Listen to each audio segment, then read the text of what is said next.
युवती और उसके पिता पर गाड़ी चढ़ाने की कोशिश करने के मामले में जहां पुलिस दिव्यांश चौधरी की तलाश में जुटी हुई है, तो वहीं उनके दादा पूर्व मंत्री चौधरी उदयभान सिंह ने पत्रकार वार्ता कर युवती पर ही गंभीर आरोप लगाए हैं। आगरा के जूता कारोबारी और उनकी बेटी को कार से कुचलने की कोशिश के आरोप में नाती दिव्यांश चौधरी का नाम आने के बाद पूर्व मंत्री चौधरी उदयभान सिंह ने भी रविवार को पत्रकार वार्ता कर अपनी बात रखी।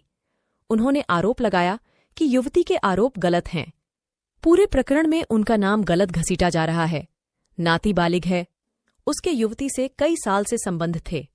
उन्होंने आरोप लगाया कि युवती के परिवार ने दिव्यांश को बर्बाद करके रख दिया। जो लड़की है महाजन, ये फेसबुक आईडी जो है 5 नामों से फर्जी फेसबुक आईडी चलाती है।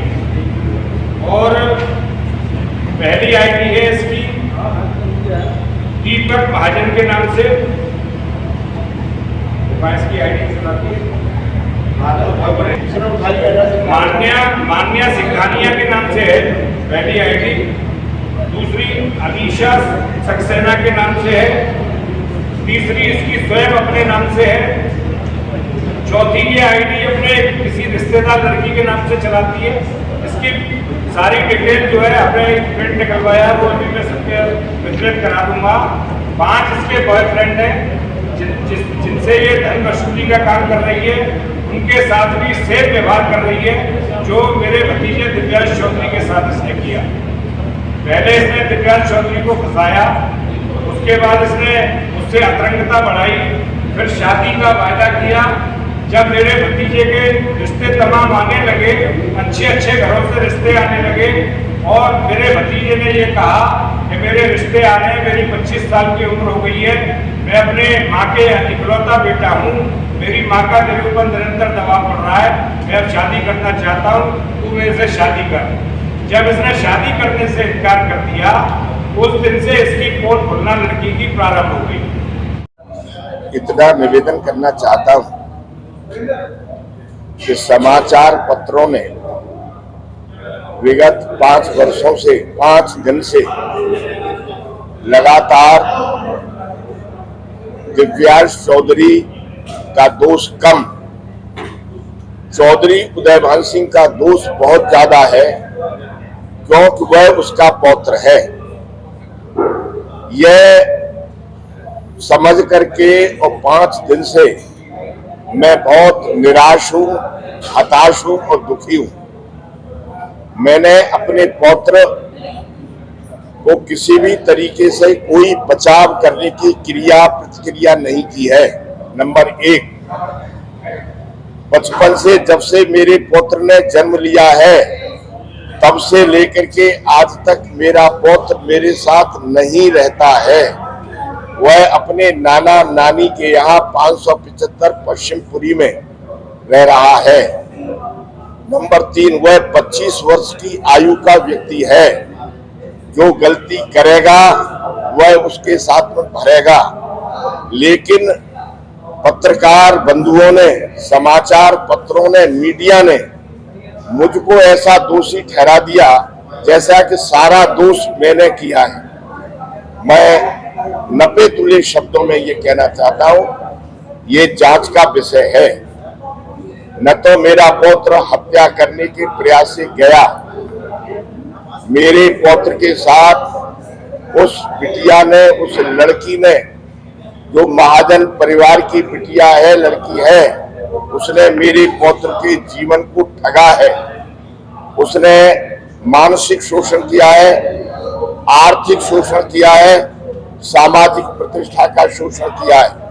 वह उसके साथ वर्ष से अतरंग संबंध रखती थी, जिसके प्रमाण मेरे पास अच्छे प्रमाण हैं।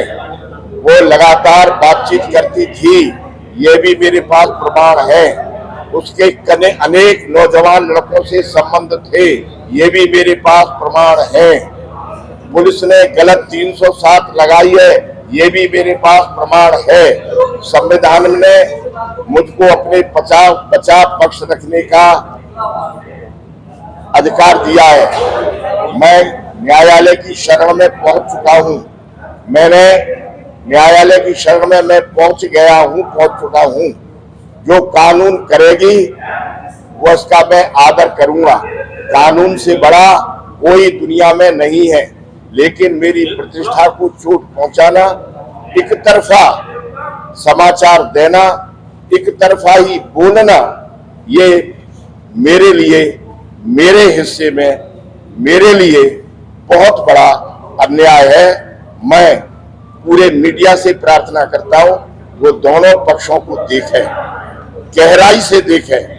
मेरे प्रतिष्ठान में पश्चिमपुरी में जिसका मालिक, जिसका स्वामी मेरा पौत्र दिव्यांश चौधरी था, उसमें ताला लग गया है। सबसे प्रतिष्ठित प्रतिष्ठान था वो।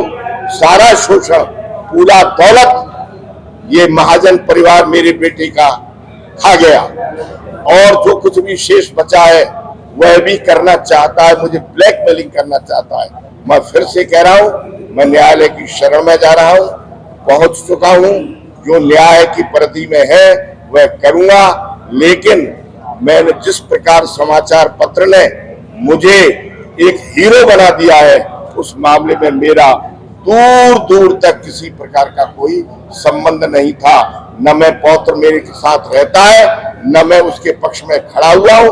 हाँ, मैं राजनीतिक कार्यकर्ता के रूप में दुनिया के साथ खड़ा होता हूं, तो मैं अपने पौत्र के साथ खड़ा होता हूं, तो मैं कोई बहुत बड़ा अन्याय नहीं कर रहा हूं। घटनाक्रम में लड़की के माँ बाप की मिलीभगत है क्या?